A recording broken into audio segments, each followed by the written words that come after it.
Hi, my name's Phil. I like talking about politics, and in this video I'd like to discuss the increase in political tensions ahead of what is supposed to be a breakthrough meeting of the Joint Council to discuss practical applications of the Northern Ireland Protocol, which is the system for managing Brexit trade between Britain and Northern Ireland. But first, if you'd like to be notified of daily news and politics, please subscribe to the channel and click the bell notification icon. So it's going to be a Northern Ireland Protocol Day. To recap, Boris Johnson doesn't like the consequences of his Brexit, you may have noticed. A policy he only eagerly delivered as it was his route to political power. He promised that there would be no barriers to trade between Britain and Northern Ireland last year. You what, mate? Was the universal response from people who'd actually read his withdrawal agreement. He likes to talk about the fact that the withdrawal agreement and the Northern Ireland Protocol in particular talks about unfettered access between Britain and Northern Ireland, but this is not true. It says unfettered access between Northern Ireland to Britain, very specifically in that direction. Nothing about the other direction. Now, Brexit's been delivered, and there are indeed checks. The border that he said would never exist is very much in existence. And it isn't just that paperwork and checks are required for many goods passing from Britain to Northern Ireland. There are some goods that simply aren't allowed at all, no matter how many forms you fill in. And this is what Johnson promised would not be the case. So rather than admit that he lied, again, Johnson is taking the view that most people haven't read his withdrawal agreement, including, it seems, many of his own MPs. And so he's saying that the checks are a result of the EU being spiteful, not his government lying about the consequences of the most self-destructive policy a nation has ever carried out since Carthage decided to tell Hannibal, actually stop short of invading Rome, will you? So you have these mutually exclusive positions from the EU and the UK. The UK insists that checks are not necessary, or at least the bulk of them. The EU insists that the UK actually honour the terms of the agreement that they strongly supported. Needless to say, with an artificial deadline for some sort of agreement this week, the rhetoric has been ramping up. David Frost, our unelected Brexit minister, has been reaffirming his view that he didn't understand the withdrawal agreement that he negotiated and just didn't realise the scope of the checks that would be required. This is despite every trade expert who was drawing breath at the time screaming out vigorously just how extensive the checks would be between Britain and Northern Ireland. But Frost's line is that he was far too incompetent to know what he was doing, so the EU should really do something to help clean up his mess. After all, I can't clean up the mess, I'm too incompetent. Needless to say, various members of the EU have not been impressed by this line. They have pointed out that the EU Commission has been working very hard to address areas where pragmatism could help out. They've even offered a temporary agreement that would get rid of the vast majority of checks for as long as the UK government wanted it. I talked about that recently as well. But you wouldn't expect any convergence of thought at this point, at least not in public. Now, there's a meeting tomorrow between David Frost and Maros Sefcovic. Just because the tensions are being raised now does not mean there won't be a useful conclusion. Granted, it is hard to see how, but this is just how diplomacy works sometimes. In a situation where compromise has the possibility of being politically toxic to either side, it's in their interest to take a strong line against each other. That way, when the compromise is announced, each side sells it to their own domestic audience as a win because they held so firmly to their red lines. And this may well be what happens here.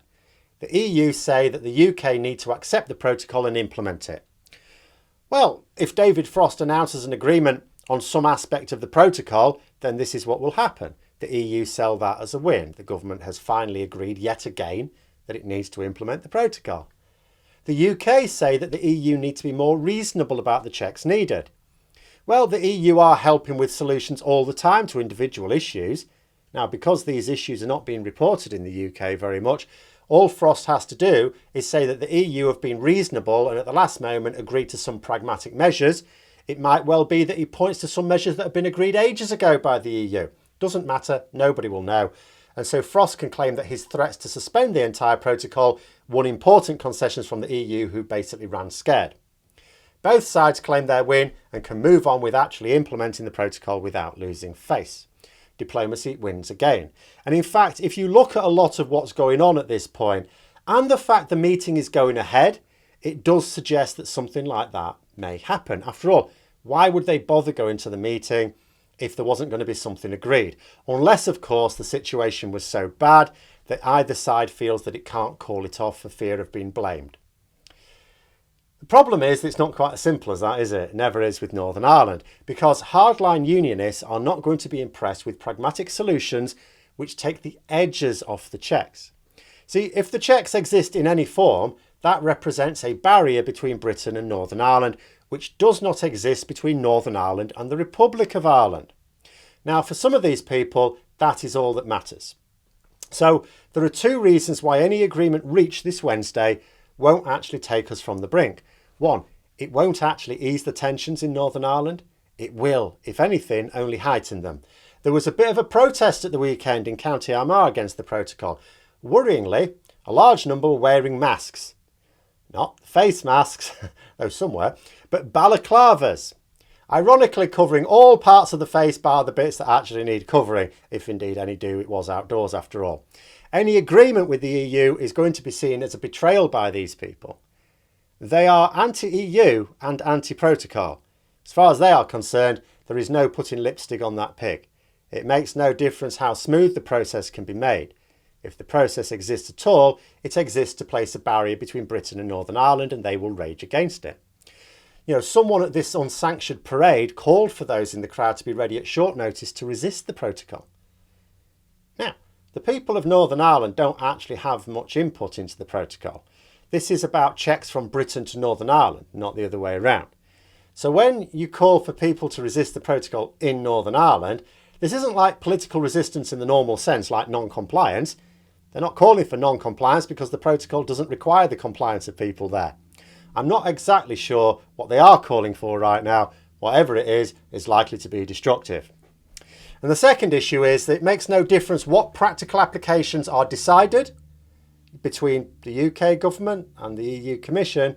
Checks are still needed, and if you're going to have checks, you need inspectors to carry out those checks.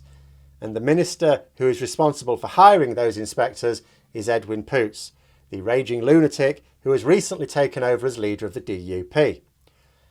This is not occurring.